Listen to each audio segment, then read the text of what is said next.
Welcome guys, you're watching Rig It Up. Before we get this on the dyno, I had to do a little bit of modifying to the alloy piping. As you can see here guys, I have cut the lip that was on this intercooler on both sides. As you can see from this photo, it was very restrictive. It would have made a big difference to the flow of the turbo. So I've gone ahead and cut those bigger, and you'll notice I've got some markings on this intercooler piping. I don't have an alloy welder, so I'm gonna have to take this to a welder to get it all welded up. That's why I've got the numbers basically lined up for him, all ready to go.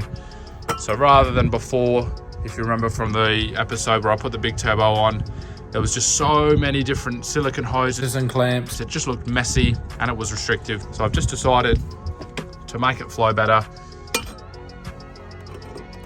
So lots of welding to be done here. So let's get these pipes to the welder and we'll show you guys how mint it looks after that. Piping is all welded guys. It looks absolutely awesome. They've done a ripper job.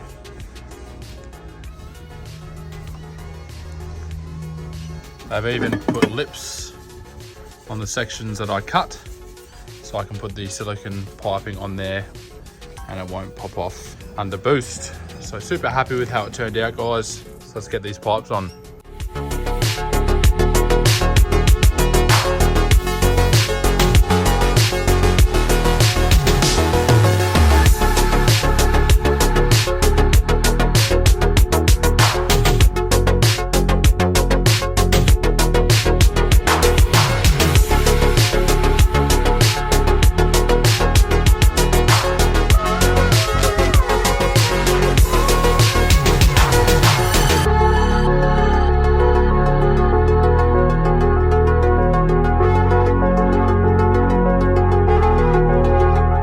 Guys, I am super stoked with how this turned out.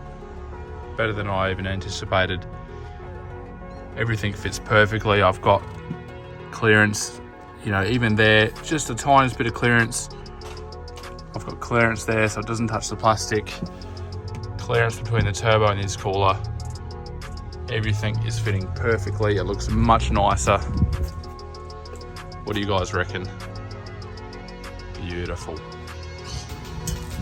Look what finally came in the mail guys, the dose pipe. Hopefully it's gonna make some awesome dosey boy noises. 4-inch stainless, so it's pretty big. Basically with a dose pipe, depending on the size, will change the sound of the dose. Smaller the higher pitch, bigger the deeper the dose. I like a nice throaty dose. As you can see guys, it's massive. Clearly not going to fit in this tiny space here, so I'm going to have to do some cutting to make it fit and go into the snorkel. Because the snorkel outlet is about here, I think what I'm going to do is just line it up to it somewhat points in that direction, and what I'll do is I'll cut roughly where it matches up with the turbo. Yes, it's going to be a tight fit. However, I think we can make it work.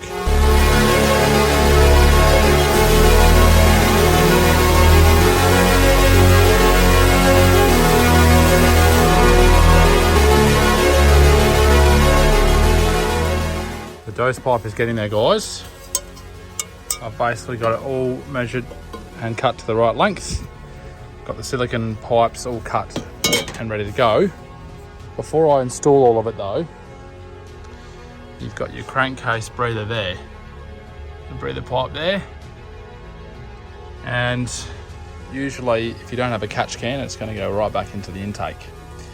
So what I've got to do before I install this is just cut a hole in it or drill a hole in it, and I've just made this up so that the pipe can go over the top of it, and I'm just going to weld that on there like that, and we'll install the crankcase breather into that.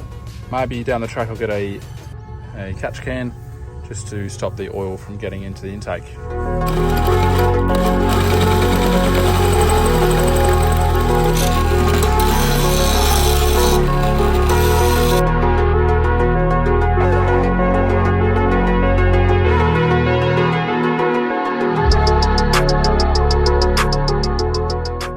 And just like that guys, the turbo set up is pretty much done. How is she looking? Beautifully welded alloy intercooler pipes.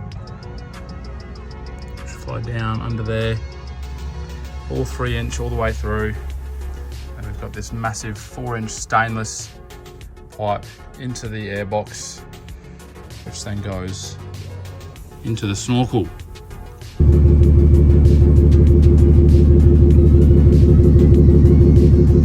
Let's head to the dyno and see how much power she can make.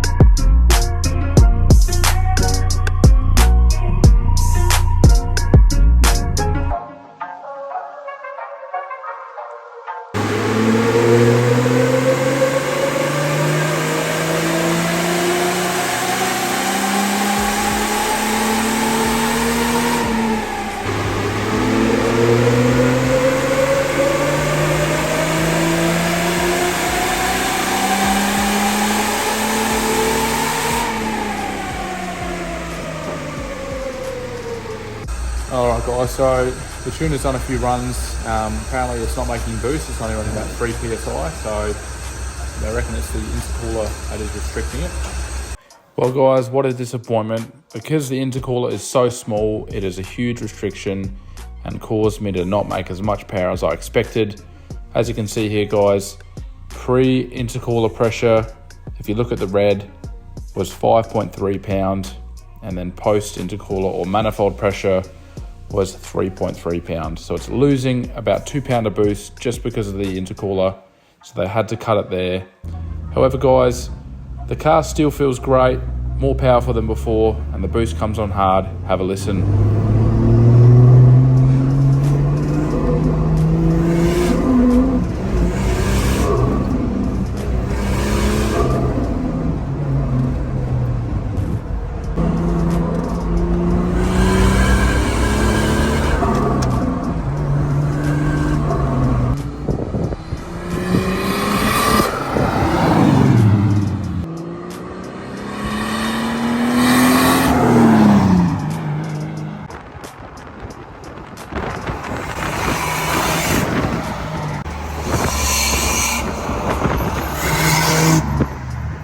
Well, it's disappointing, but also, you know, a success in a way, guys.